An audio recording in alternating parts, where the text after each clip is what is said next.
জ্যোতির্ময়দার ইনভিটেশনে আজ আমরা চলে গেছিলাম জ্যোতির্ময়দার বাড়ির দেবী সুলোচনা অর্থাৎ দেবী বগলামুখীর পুজোতে।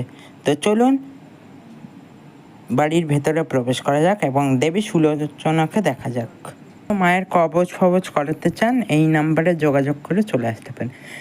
মা এখানে পীতবর্ণা দেবী বগলামুখী, দেবী মদনাসুরকে দমন করেছেন। দেবী দক্ষিণ হস্তে মদনাসুরের জিহ্বা এবং বাম হস্তে দেবীর অস্ত্র গদাপানে আঘাত করেছিলেন।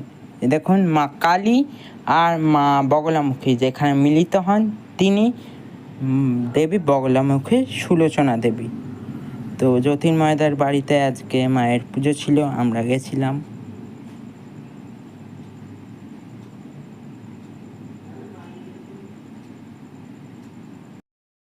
জ্যোতির্ময়দার জগন্নাথ দেব, রাধা মাধব এবং মায়ের ভোগ দর্শনে দুর্ভোগ কাটে। তো ভোগ আপনারা দেখে নমস্কার করুন মায়ের ভোগ দেখুন। আবার দেখাচ্ছি মাকে।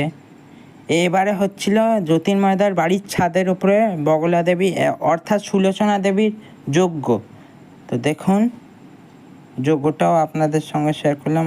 ওই যে বগলামুখী দেবীর পিতলের মূর্তি। তো চলুন, ভিডিও ভালো লাগলে লাইক শেয়ার সাবস্ক্রাইব। আজকের মতন টাটা, দেখা হচ্ছে অন্য কোনো একটা ভিডিওতে। বাই।